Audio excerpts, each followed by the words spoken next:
So hello dear cuties, मैं आपकी story teller Gayu. तो स्टोरी पे बाद में आता है, पहले अपनी बकवास को झाड़ लेते हैं थोड़ा सा पहले। हम्म, अभी रात के 3 बज रहे हैं और मौसम थोड़ा रोमांटिक नहीं कह सकते, ख़राब है। क्योंकि रोमांटिक उसे कहते हैं जब कोई चीज़ काम बिगड़े ना। बट ये गांव का सिस्टम ऐसा हो रखा है कि थोड़ी सी हवा चली नहीं और लाइट गायब, बस। और इन्वर्टर भी लो हो गया है मेरे घर का। तो नींद तो आ नहीं रही है, तो सोचा कि स्टोरी रिकॉर्ड कर ली जाए। नहीं तो दिन में वो बच्चे अलग तबाही मचाते हैं। तो वैसे भी मैं 3:30 बजे रिकॉर्ड करती थी, बट आज 3 बजे रिकॉर्ड करना पड़ रहा है और हम 2 बजे से तो जग ही रहे हैं।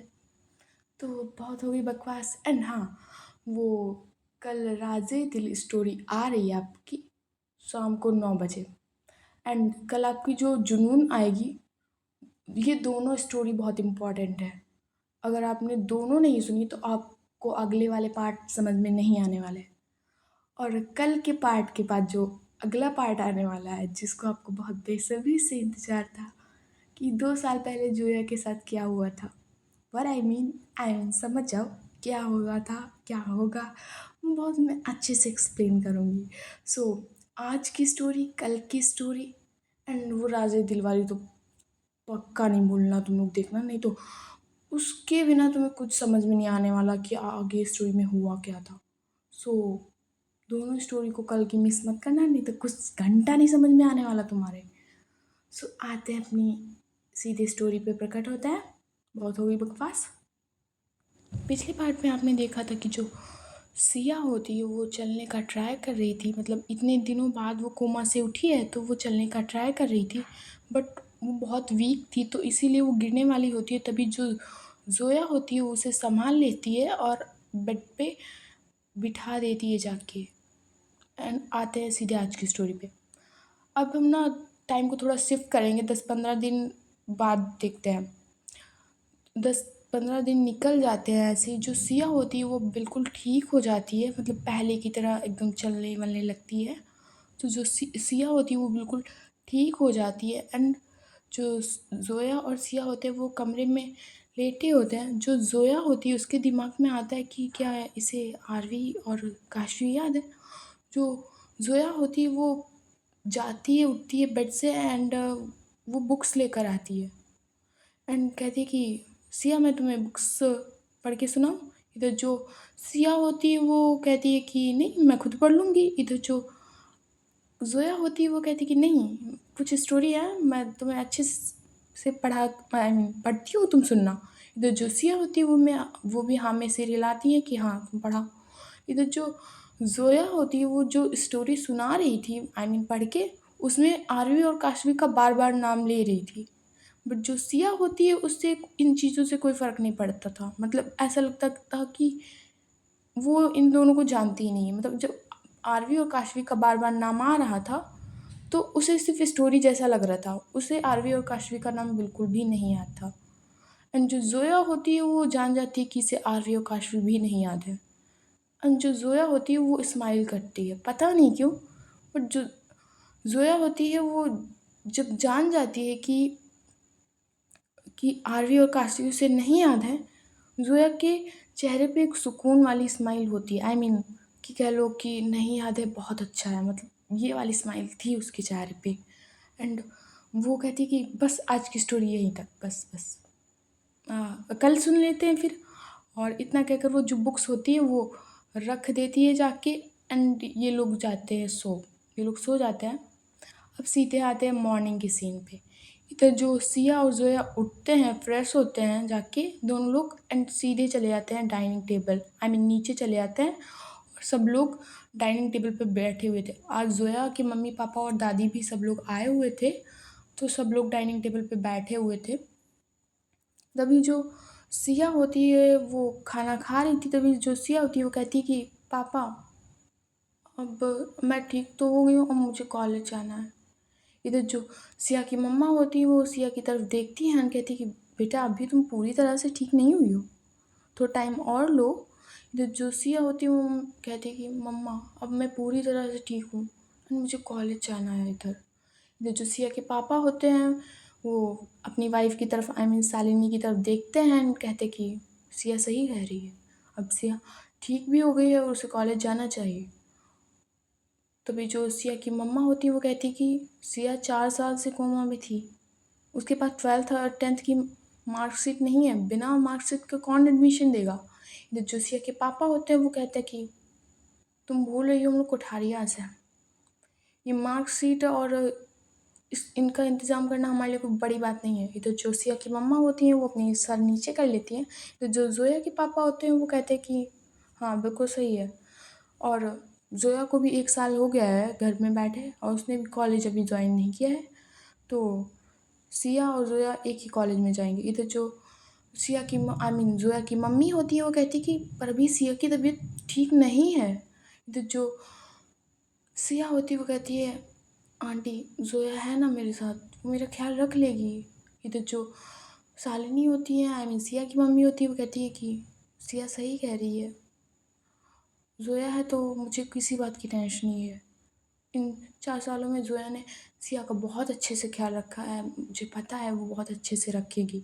इधर जो ज़ोया की मम्मी होती है उनके चेहरे पे अच्छी स्माइल आती है बिकॉज़ आपकी बेटी की कोई तारीफ़ करे तो अच्छा लगता है। सो जो ज़ोया की मम्मी थी उनके चेहरे पे स्माइल आती है और कहती है कि ठीक है फिर किस स्कूल में एडमिशन आई मीन किस कॉलेज में एडमिशन करवाना है इनका? इधर जो ज़ोया के आई मीन वो सिया के पापा होते हैं वो कहते हैं कि मुंबई के पुणे स्कूल में करवाते हैं।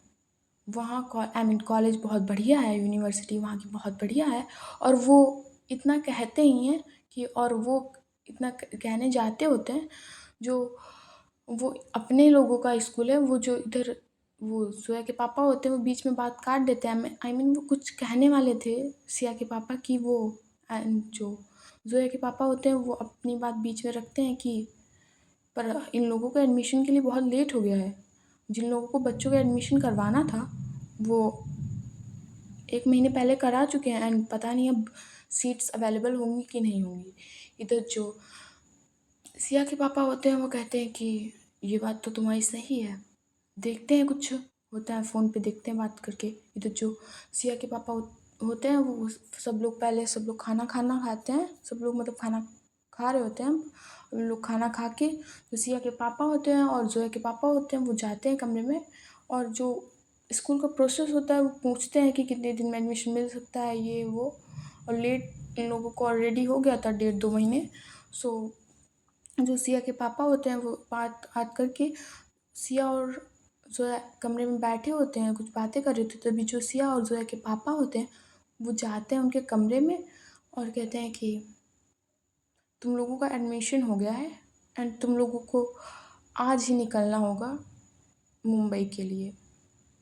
वहाँ ऋषभ है वो तुम लोगों को बता देगा उसका कॉलेज दूसरा है बट वो तुम्हारी हेल्प कर देगा रहने-वहने में और कमरा हॉस्टल में देखने में तुम्हें सारा सामान सेट करने में वहाँ हेल्प कर देगा। ये बात ज़ोया के पापा कहते हैं। जो ज़ोया होती है वो कहती है कि पापा ऋषभ वहीं है? और जो ज़ोया के पापा होते हैं हाँ, वो कहते हैं हाँ, ऋषभ वही है। वो भी 1 साल पहले गया था एंड वहाँ उसने बहुत अच्छे से सब कुछ कर लिया है आई मीन मैनेज कर लिया है। सो वो तुम्हारी हेल्प कर देगा वहाँ सेट होने में, रूम-वूम सेट करने में वो तुम्हारी हेल्प कर देगा। उसका कॉलेज दूसरा है और तुम्हारा कॉलेज दूसरा है। इधर जो ज़ोया होती है वो कहती है कि पापा जिस कॉलेज में ऋषभ है उसी कॉलेज में एडमिशन करवा दो ना। इधर जो ज़ोया के पापा होते हैं वो कहते हैं कि नहीं बेटा, वहाँ अभी कॉलेज में एडमिशन तुम्हें नहीं मिल सकता। क्योंकि उस कॉलेज में बहुत रूल स्ट्रिक्ट है वहाँ के रूल्स बहुत स्ट्रिक्ट हैं एंड तुम लोग लेट भी हो गए हो और वहाँ हमारा सोर्स नहीं चल रहा है। इधर जो ज़ोया होती है वो कहती है ठीक है पापा फिर आप जहाँ कहो वहाँ एडमिशन करवा दें। इसीलिए जो ज़ोया के पापा होते हैं वो कहते हैं कि जिस स्कूल में आई मीन जिस कॉलेज में मैंने तुम्हारा एडमिशन करवाया है वो कॉलेज कोई ऐसा वैसा नहीं वो भी मुंबई के टॉप में आता है कॉलेज। सो तुम लोग फ़िक्र करना छोड़ दो एंड तुम लोगों को अभी निकलना होगा 2 घंटे बाद। वो अपनी घड़ी में टाइम देखते हैं कि तुम्हें अभी 2 घंटे बाद निकलना है। तो जो ज़ोया होती है वो कहती है कि पापा इतनी जल्दी? इधर जो वो आई मीन ज़ोया के पापा होते हैं, वो कहते हैं कि हाँ, तुम लोगों की फ़्लाइट है अभी और कुछ दिन में एग्ज़ाम्स होने वाले हैं, तो एडमिशन जितनी जल्दी हो गया उतनी ठीक है और तुम लोग को आज ही निकलना होगा। तो जो ज़ोया होती है वो कहती है कि ठीक है। एंड जो ज़ोया और सिया होते हैं वो जल्दी-जल्दी जितनी जल्दी हो सके वो जल्दी-जल्दी अपना सामान निकालते हैं, कपड़े-वपड़े। और जो सिया और ज़ोया की मम्मा भी होती है वो भी इनका बैग पैक करने में हेल्प करती हैं। जाना उन लोगों को मतलब सिया और ज़ोया जा रहे थे तो बिल्कुल अच्छा नहीं लग रहा था उन लोगों को। बट क्या कर सकते हैं, पढ़ाई भी तो ज़रूरी है। एंड कब तक घर पे बैठे रह सकते हैं, माना तबीयत ख़राब है बट कब तक बैठे रह सकते हैं। इधर इन लोगों का सामान पैक हो जाता है एंड ये लोग एयरपोर्ट की तरफ जाते हैं, ग्वालियर एयरपोर्ट की तरफ। एंड जो इधर ज़ोया की मम्मी एंड पापा और सिया के मम्मी पापा होते हैं, ये इन्हें एयरपोर्ट तक छोड़ने आए थे। जो ज़ोया होती है वो जाती है जल्दी-जल्दी एंड अपने मम्मी पापा को हग करती है। इधर जो सिया होती है वो भी जाती है और अपने मम्मी पापा को हग करती है जाके। एंड ये दोनों लोग रोने लगते हैं। ये दोनों लोग रोने लगते हैं। इधर जो ज़ोया और सिया की मम्मा होती है, ये एक दूसरे की आँखों से आई मीन जो सिया की मम्मा होती है वो सिया के आँसू पोंछती है, जो ज़ोया की मम्मी होती है वो ज़ोया की आँखों से आँसू पोंछती है। कहती है रोया नहीं जाता, पागल लड़की, रोया नहीं जाता है। अभी 4-5 दिन बाद हम लोग मिलने आएंगे मुंबई पुणे में। तो जो ज़ोया होती है वो कहती है कि नहीं, आप लोग नहीं आओगे, आप लोग आओगे फिर चले जाओगे 2-3 दिन बाद, तो हमें फिर से अच्छा नहीं लगेगा, तो आप लोग नहीं आओगे, जब हमारा मन होगा तो हम आएंगे। तो जो सिया होती है वो ज़ोया की तरफ देखती है, कहती है कि तो कोई आता नहीं और ये आने भी नहीं देती। जो सिया होती है वो कहती है कि मम्मा ज़ोया सही कह रही है, आप आना तो बहुत दिन रुकना वरना नहीं आना। आप लोग चले जाते हो तो फिर से ख़राब लगता है, एक बार जाने दो फिर आओ, तो नहीं, आप लोग को आना है तो बहुत दिन रुकना पड़ेगा। इधर जो सिया की मम्मा होती है वो कहती है, सिया के फेस को होल्ड करती है और कहती है कि अपना ख्याल रखना और दवाइयाँ टाइम से लेना। और ज़ोया की तरफ देखती हैं, कहती है कि बेटा प्लीज़ अपना तुम भी ख्याल रखना और सिया का भी रखना। इधर जो ज़ोया की मम्मा होती है वो भी कहती है कि हाँ, तुम सिया का ख्याल रखना ज़ोया और अपना भी। और इतना कहकर जो सिया और ज़ोया होते हैं वो जाने लगते हैं मतलब एयरपोर्ट के अंदर। जो सिया और ज़ोया होते हैं वो एक बार पीछे मुड़ के देखते हैं अपने मम्मी पापा की ओर और फिर वो एयरपोर्ट के अंदर फिर से जाने लगते हैं। इधर ज़ोया और सिया टिकट दिखाते हैं एंड इनकी चेकिंग होती है बैग्स की और फिर ये लोग जाकर फ़्लाइट में बैठ जाते हैं। इधर इनके जो मम्मी पापा होते हैं वो अभी एयरपोर्ट के बाहर ही खड़े हुए थे और जो इधर ज़ोया और सिया होती है इनकी फ़्लाइट अब मतलब उड़ने वाली होती है। एंड जैसे ही मतलब इनकी फ़्लाइट एयरपोर्ट से निकल चुकी थी, इधर जो आई मीन उड़ चुकी थी, इनके पापा लोग उस फ़्लाइट की ओर देखती हैं, इनकी फैमिली मेम्बर्स एंड वो भी फिर अपने घर चले जाते हैं। और जो ज़ोया के पापा होते हैं वो ऋषभ के पास फ़ोन करते हैं कि ज़ोया और सिया दोनों लोग पहुंच रहे होंगे 2 घंटे के अंदर मुंबई, तो प्लीज़ उनका ध्यान रखना एंड उनके रूम सेट करने में उनकी हेल्प कर देना जाके। वो लोग मुंबई में नए-नए हैं। वैसे हैं तो 2 लोग हमारे रिश्तेदार मुंबई में, पर अभी उनसे कांटेक्ट नहीं हो पा रहा है, तो तुम देख लेना जाके कि कोई प्रॉब्लम ना हो। इधर जो वो ऋषभ होता है वो कहता है हाँ अंकल, आई मीन हाँ, वो कुछ कहता है पर वो मैं अभी उनका रिश्ता नहीं बता सकती कि ये ऋषभ ज़ोया के पापा का क्या लगता है एंड ऑल। सो वो होता है, वो कहता है कि हाँ हो जाएगा एंड वो इतने कहकर आई मीन फ़ोन काट देता है। और ये लोग होते हैं जो सिया और ज़ोया होते हैं, ये लोग फ्लाइट में बैठे होते हैं और बातें कर रहे होते हैं। तभी जो सिया होती है वो कहती है कि ये ऋषभ कौन है, मतलब उसे वैसे तो याद था कि ऋषभ कौन है, बट उसकी याददाश्त जाने के कारण उसको याद नहीं होता है कि ये ऋषभ कौन है। सो वो कहती है कि ये ऋषभ कौन है। इधर जो ज़ोया होती है वो एक बार सिया की तरफ देखती है और मन में सोचती है कि इसको ऋषभ नहीं याद है। इधर जो ज़ोया होती है वो कहती है कि वो बताती है ऋषभ के बारे में और उसके रिश्ते के बारे में, वो मैं अभी नहीं बताऊंगी। एंड वो बताती है ऋषभ की उसका कौन है। सो इधर जो सिया होती है वो हाँ में अपना सिर हिलाती है एंड ये लोग बातें कर रहे होते हैं। इधर जो सिया होती है वो कहती है कि हम लोग नए कॉलेज में कैसे मैनेज करेंगे। इधर जो ज़ोया होती है वो कहती है कि जब मैं हूँ तो तुम्हें चिंता किस बात की, कोई तंग नहीं करने वाला, ना सीनियर ना जूनियर, कोई भी हमें तंग नहीं कर सकता। और ऋषभ है ना हमारी हेल्प करने के लिए। इधर जो सिया होती है वो कहती है कि ऋषभ है तो बट वो दूसरे कॉलेज में है ना।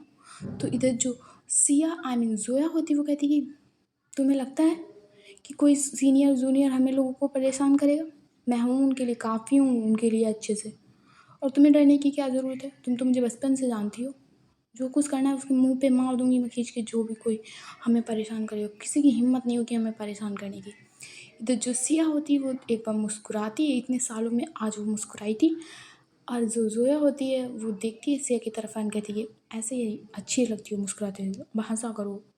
एंड जो ज़ोया होती है वो सिया के हाथ पे हाथ रखती है एंड कहती है कि अब पढ़ाई करना स्टार्ट करनी पड़ेगी।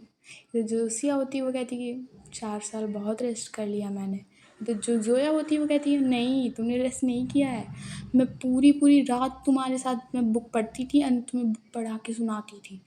जो सिया होती है वो कहती है कि पर मैं सुन थोड़ी ना पाती थी। तो जो ज़ोया होती है वो कहती है कि पर मैंने मेहनत की है, तुम्हें हर रात पढ़ाया है मैंने, अब तुमने ध्यान नहीं दिया वो तुम्हारी गलती है। वो मजाक में ऐसा कहती है कि वो नहीं चाहती थी कि सिया थोड़ा सा भी उदास हो। एंड ये लोग पूरी फ्लाइट में बस बातें करते जा रहे थे बहुत मस्ती से, क्योंकि जोया 4 साल बाद मिली थी सिया से, आई मीन वो होश में आई थी। तो ये लोग जितनी भी बातें होती है 4 साल में वो खूब करते हैं।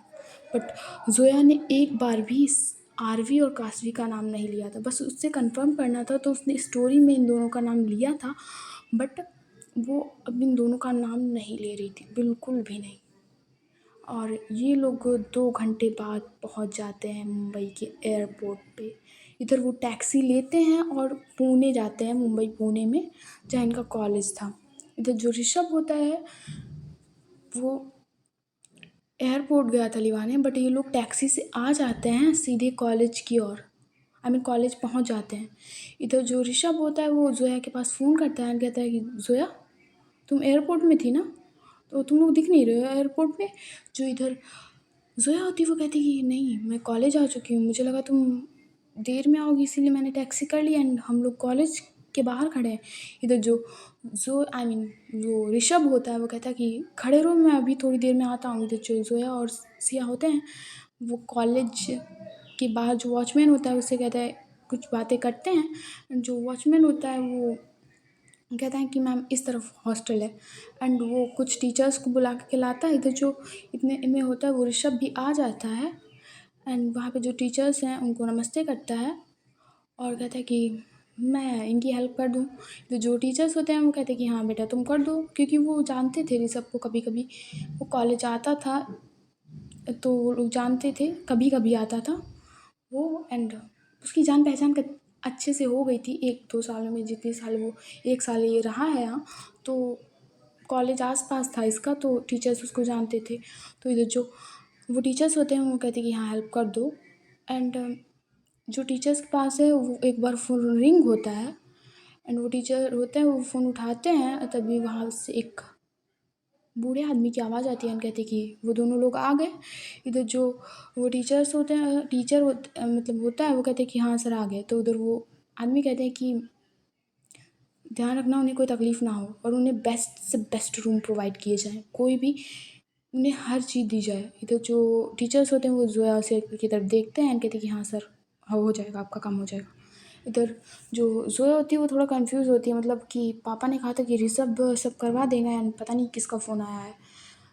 इधर जोया और सिया को टीचर्स ले जाते हैं रूम की तरफ, उन्हें उनका हॉस्टल का रूम दिखाते हैं। जो जोया और सिया थे वो एक ही रूम में रुकने वाले थे, जो होते हैं उन्हें रूम दिखाते हैं। इधर जो जोया और सिया होते हैं वो अपना रूम देखते हैं।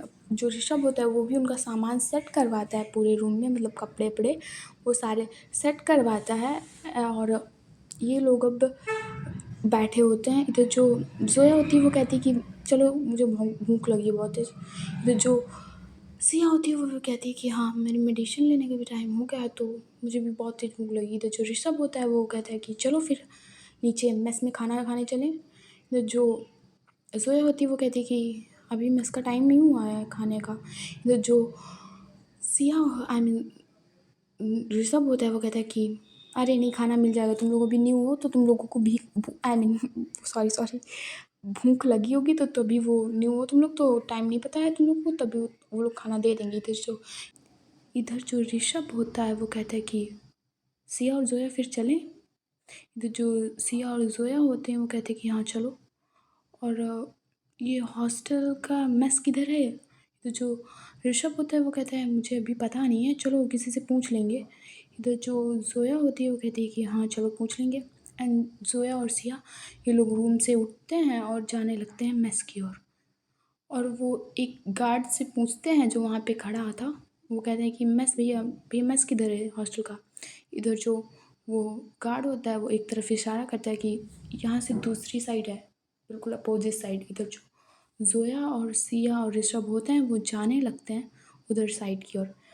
और इधर हॉस्टल की आई मीन कॉलेज की फील्ड में एंट्री गेट्स एक मतलब बड़ा सा गेट होता है, उससे एक रोल्स रॉयस एंटर करती है ब्लैक कलर की।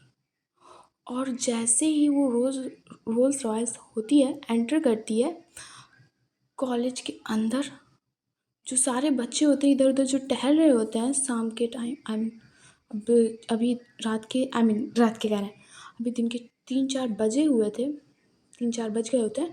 और इधर जो लोग टहल रहे थे, कॉलेज की क्लासेस बंद हो गई थी आई मीन ख़त्म हो गई थी, तो इधर उधर लोग टहल रहे थे। वो जैसे ही उस कार को देखते हैं वो लोग चुपचाप खड़े हो जाते हैं, जो जहाँ पे था वो वहीं पे खड़ा हो जाता है और उस कार की ओर डर की तरफ देखने आई मीन ऐसा लगता है कि कोई भयानक यमराज टाइप में आ रहा हो। सो वो लोग अपना बहुत ज़्यादा डर जाते हैं और अपना सिर नीचे लेकर खड़े हो जाते हैं, आई मीन सिर होता है अपना वो झुका लेते हैं। इधर जो रोल्स रॉयस होती है वो अचानक से रुकती है, बहुत तेज़ स्पीड में आई थी और अचानक से वो रुकती है।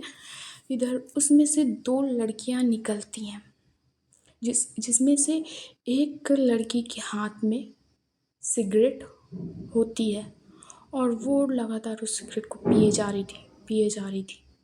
एंड जो दूसरी लड़की होती है वो बहुत गुस्से में उतरती है और वो सीधे चली जा रही थी कॉलेज की ओर।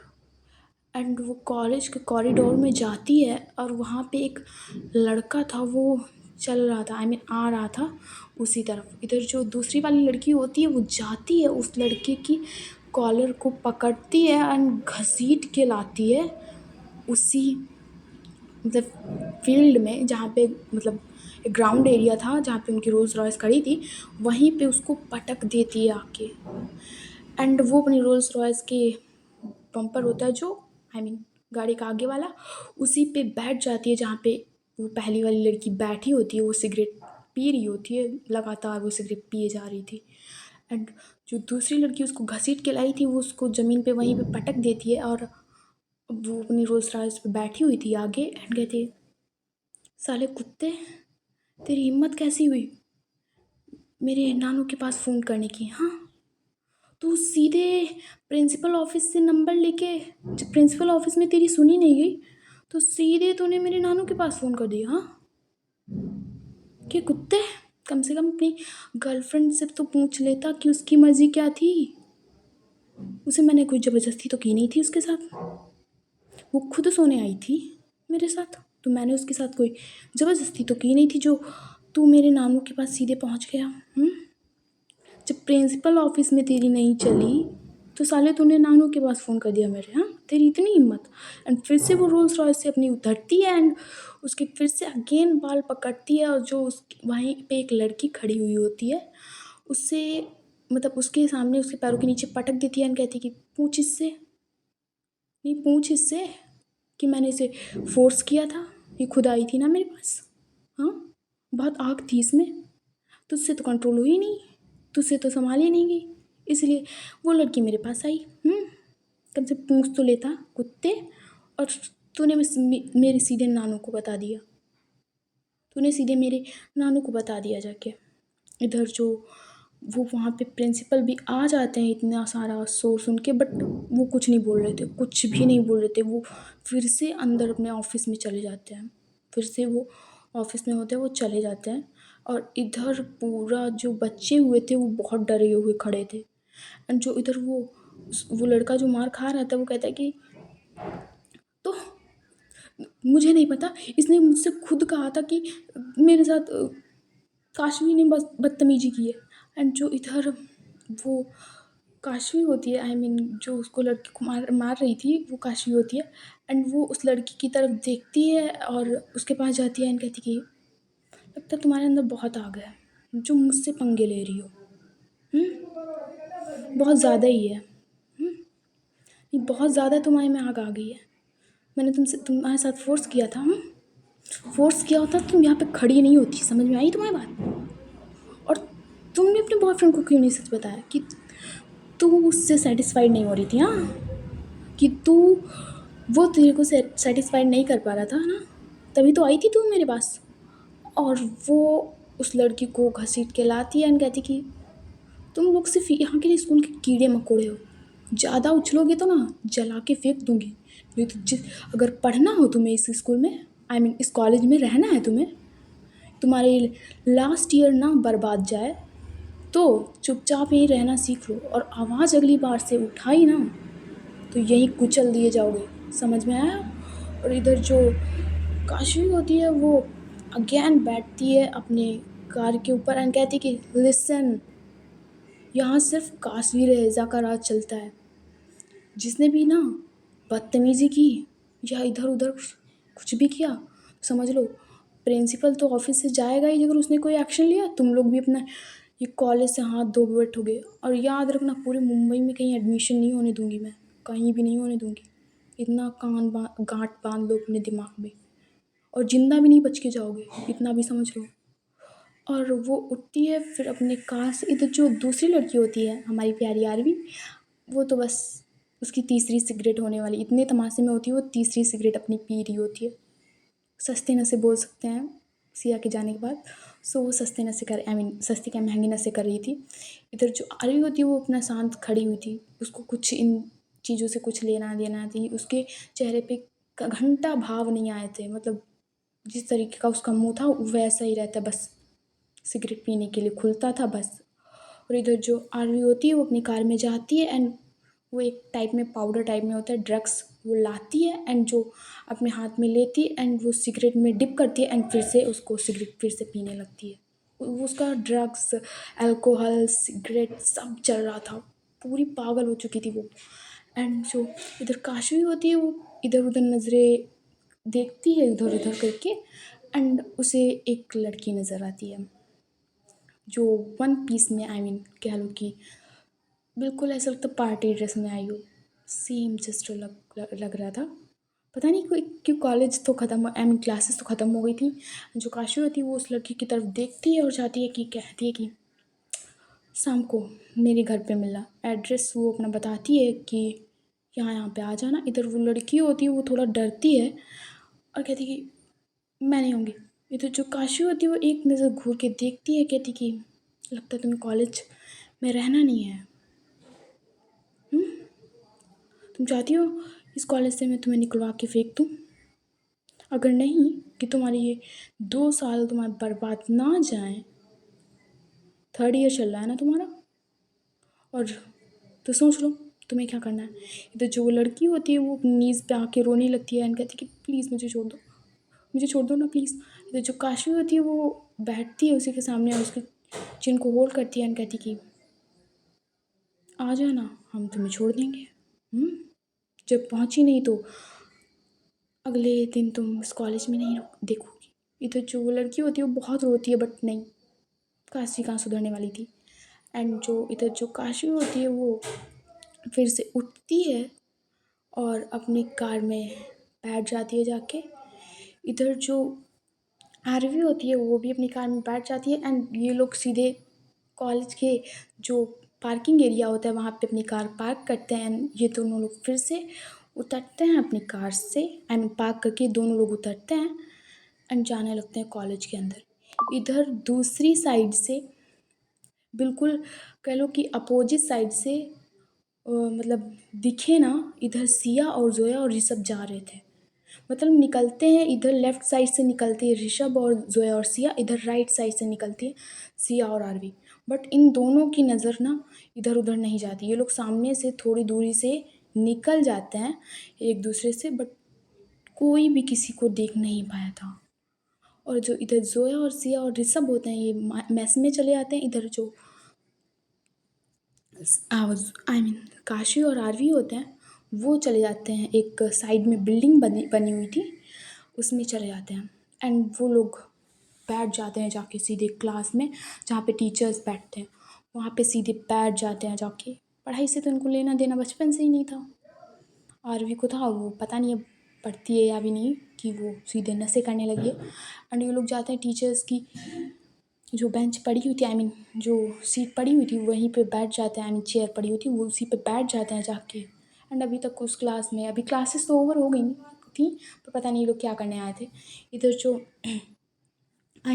ये होती हैं, वो जोया और आरवी ये बैठ जाते हैं उसी चेयर पे जाके।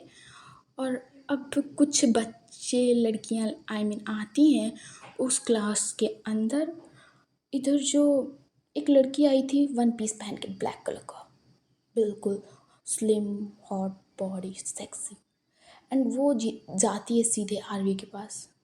एंड जो आरवी बैठी हुई होती है उसके वो लैप में सीधे जाके बैठ जाती है, जो वो लड़की आई थी वो बैठ जाती है एंड कहती कि बेबी तुमने मुझे मिस किया। एंड बेबी कहने के स्टाइल से जान जो ये बदतमीज छिपकली होगी मेरी, कीर्ति है, वो होती है, वो आरवी की लैब में बैठ गई होती है। तो जो आरवी होती है वो देखती है कीर्ति को एंड वो उसे बैठे रहने देती है। पता नहीं क्यों इस बार वो उसे बैठे रहने देती है, जो आरवी होती है वो उसे बैठे रहने देती है अपनी लैब पे, वो बैठी रहने देती है, मतलब ब्लैक्स पे वो बैठी हुई थी कीर्ति। एंड जो आरवी होती है वो अपने सिगरेट पी रही होती है आराम से, उसको कुछ फ़र्क नहीं पड़ता। इधर जो जोया होती है, जो काशवी होती है, वो अपने चेयर से उठती है एंड जितनी भी लड़कियां आई हुई थी वो एक एक नज़र सब के पास जाके देखती है एंड कहती है कि मज़ा नहीं है, तुम लोगों में मज़ा नहीं है, तुम लोग में कुछ फायर ही नहीं है, तो तुम लोग जा सकती हो। इधर जो वही लड़की जिससे कहा था कि तुम कमरे में पहुँच, मेरे घर पे पहुँच जाना, इधर वो लड़की भी जाने लगती है। एंड जो इधर काशवी होती है वो कहती है हे लिसन, तुम्हें मेरे घर पे आना है। जो वो लड़की होती है वो काशवी की तरफ देखती है एंड वो फिर से अपने हाथ जोड़ने लगती है। वो जानती थी इन 3 सालों में जो काशवी होते हैं ये लोग सेकेंड ईयर के स्टूडेंट होते हैं, बट वो थर्ड ईयर की थी, मतलब सीनियर थी इन लोगों की, फिर भी वो इनसे डर रही थी। एंड जो ये लोग होते हैं वो उससे डर रही थी एंड कह रही थी प्लीज़ मुझे छोड़ो। एंड जो इधर काशवी होती है वो उसका हाथ पकड़ती है एंड अपने पास खींचती है एंड कहती है छोड़ देंगे एक रात, बस एक रात, और उसके बाद तुम आराम से अपने जाना, तुम्हें कॉलेज में कभी कोई डिस्टर्ब नहीं करेगी, कोई भी प्रॉब्लम होगी कोई भी डिस्टर्ब नहीं करेगा, बस एक रात और पहुंच जाए, बस इतना ही कहना है मुझे, इसके आगे कहना होगा तो तुम्हें बड़ी तकलीफ़ होगी। इधर जो वो लड़की होती है वो जैसे इतना सुनती है उतना हाथ छुड़ाती है एंड सीधे चली जाती है नीचे। इधर जो आरवी और काशवी और कीर्ति होते हैं ये दोनों तीनों लोग उठते हैं और नीचे चले जाते हैं सीधे। इधर जो कीर्ति होती है वो तो आरवी की बाइसेप्स पकड़े हुए पूरे स्कूल में चल रही थी मोडली, वो चल रही थी आराम से। और इधर जो जोया और ऋषभ और सिया होते हैं वो मेस में खाना खा चुके थे एंड वो निकलते हैं बाहर। इधर 2 लड़के जा रहे थे जो बिल्कुल एक जैसे दिखते थे, बिल्कुल ट्विंस। वो आई होप सेकेंड ईयर में थे और वो जैसे ही जोया उनकी तरफ देखती है एंड कहती कि तुम लोग ट्विंस हो ना। जो इधर वो 2 लड़के होते हैं वो कहते हैं कि हाँ हम ट्विंस हैं और आई होप तुम लोग नए हो ना, आई गेस तुम लोग न्यू है ना। जो इधर जोया और सिया और ये सब होते हैं वो कहते हैं कि हाँ हम ये दोनों लोग न्यू हैं। इधर जो वो 2 लड़के होते हैं वो जोया और सिया की तरफ हाथ बढ़ाते हैं कि हेलो। तो जो जोया और सिया होते हैं वो एक दूसरे की तरफ देखते हैं और इन दोनों से हाथ मिलाते हैं। और इधर जो दोनों लड़के होते हैं कि कहते हैं कि एक दूसरे की तरफ इशारा करते हैं कि ये विकास है, और दूसरा वाला इशारा करता है उसकी और आई मीन दूसरे वाले की को कहती है ये आकाश है। हम दोनों आकाश और विकास हैं, ये दोनों लोग साथ में कहते हैं, मतलब ट्विंस होते हैं एकदम। बहुत क्यूट लग रहे थे ये दोनों एक दूसरे। सो जो इधर जोया और सिया होते हैं वो स्माइल करते हैं क्योंकि नाम तो भी तुम्हारे सेम है। इधर जो जोया होती है वो कहती है कि ये सिया है एंड मेरा नाम जोया है। इधर जो वो दो लड़के होते हैं कि कहते हैं कि नाइस नेम हाँ। और इधर जो तभी एक वहाँ पे लड़की भागते हुए आती है एंड कहते कि आकाश और विकास, वो तुम्हारी बहन को ना वो काशवी ने आई मीन वो नाम नहीं लेती है, कहती कि उसने छेड़ दिया। आई मीन वो कह रही थी कि एक रात के लिए वो उसने तुम्हारी बहन से ये कहा है।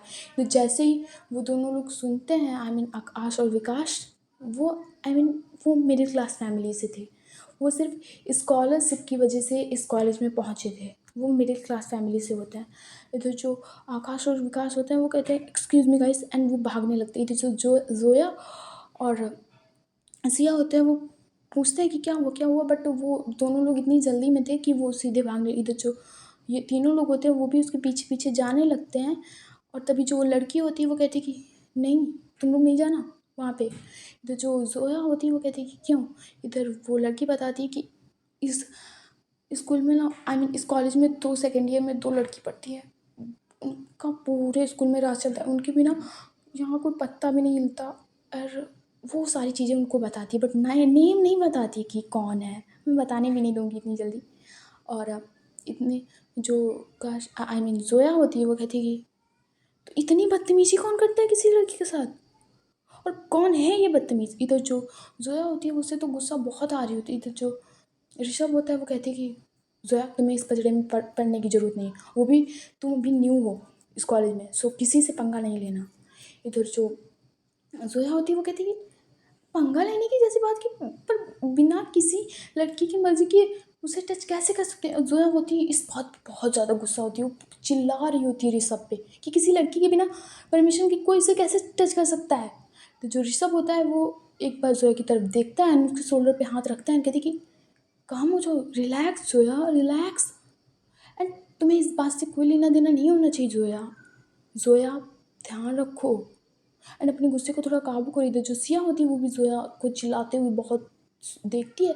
तो जो सिया होती है वो भी जोया का हाथ पकड़ती है एंड कहती है कि ऋषभ भैया सही कह रहे हैं, हम लोगों को इस पचड़े में नहीं पड़ना चाहिए। और उसने उस लड़की ने साफ साफ कहा है कि स्कूल में उनकी उन्हीं की चलती आई मीन इस कॉलेज में उन्हीं की चलती है। तो प्लीज़ जोया एक मुसीबत नाम बुलाओ तुम। तो जो जोया होती है वो कहती है कि हाँ चलो मुझे कोई बात नहीं, मैं कुछ नहीं कहने वाली। इधर जो जोया होती है वो अपने हॉस्टल की ओर जाने लगती है। और इधर जो लड़के थे आकाश और विकास वो सीधे जाते हैं जहाँ से जो आई मीन आरवी और काशवी निकल रहे होते हैं रास्ते से। एंड वो दोनों लोग आरवी और काशवी के सामने खड़े हो जाते हैं जाके एंड कहते हैं कि प्लीज़ आरवी और काशवी उसे छोड़ दो ना, वो मेरी बहन है एंड उसे इसमें कुछ नहीं है, प्लीज़ उसे छोड़ दो। हम दोनों लोग स्कॉलरशिप पे पढ़ते हैं, हमारे पापा कोई अमीर इंसान नहीं, हम तीनों लोग स्कॉलरशिप पे पढ़ते हैं। और इतना कहकर वो दोनों लोग ना रोने लगते हैं बिकॉज वो जानते थे कि इनके सामने नहीं चलने वाली और हम लोग स्कॉलरशिप के स्टूडेंट हैं। बाई चांस हमने कुछ कह दिया तो आई मीन फेंक दिए जाएंगे इस स्कूल से। इधर जो वो दोनों लड़के होते हैं वो रोने लगते हैं। जो आरवी होती है वो काशवी की तरफ देखती है और ना में इशारा करती है। जो काशवी होती है वो अपना मुंह बनाती है और कहती है कि तुम लोग को चलो छोड़ देती हूँ तुम्हारी बड़ी बहन को। इधर जो ये दो लड़के होते हैं वो सेकेंड ईयर में होते हैं, उनकी जो दीदी थी आई मीन वो थर्ड ईयर में होती हैं। ये इन्हीं के क्लासमेट होते हैं, ये दोनों आरवी और काशवी के ये दोनों क्लासमेट होते हैं। एंड ये लोग नेचर में सही बात बहुत अच्छे थे, फिर उनकी दीदी भी बहुत नेचर में अच्छी। ये नहीं कि वन पीस टू पीस पहनना, बिल्कुल नहीं, बड़े शरीफ इंसान थे ये दोनों तीनों लोग। एंड जो इधर वो आई मीन क्या कह रही थी मैं भूल गई। अरे इधर जो आरवी और काशवी होते हैं वो फिर से अगेन अपनी कार के पास चले जाते हैं। तो गाइस आज की स्टोरी बस यही तक, देखते हैं कि नेक्स्ट पार्ट में क्या होता है, ये कब मिलेंगे कैसे मिलेंगे और देखेंगे इन 4 सालों में, पिछले 4 सालों में क्या हुआ था। क्यों जोया काशवी से बात नहीं करती, क्यों उसे डर लगता है कि आई मीन समझ जाओ क्यों आरवी आई मीन जोया नहीं बताना चाहती सिया को आरवी के बारे में।